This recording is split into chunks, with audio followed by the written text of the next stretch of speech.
সেই জন্য আজকের রাতটা কিছু সময় আমরা এখানে বসে ইনশাআল্লাহ কিছু কথা শুনবো ইনশাআল্লাহ। হযরত মূসা আলাইহিস সালাম ডাক দিয়ে বললেন, কে গুনাহগার উঠিয়া যাও। এইবার ওই যুবক, আল্লাহর বান্দা যুবক ওঠে না। দুইটা চোখের পানি, সঙ্গে ডানে বামে পিছনে সম্মুখে যে ছিল। ডাইনের যুবক জিজ্ঞেস করে বলে, যুবক তোর চোখে পানি কেন, তুই কি গুনাহগার?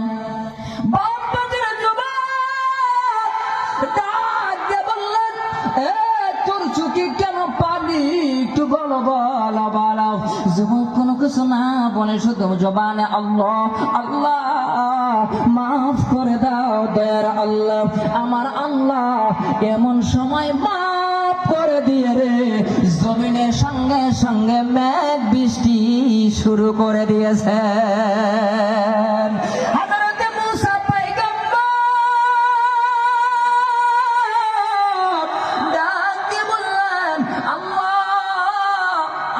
আমার সঙ্গে এমন করে কেন কথা বলেন আল্লাহ?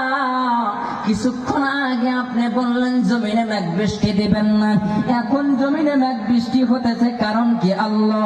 আল্লাহ বলে, মূসা রে, তুমি যেটা জানো সেইটা আমি আল্লাহ জানি, তোমরা যেটা জানো না আর আমি আল্লাহ সেইটাও জানি। জোরে কম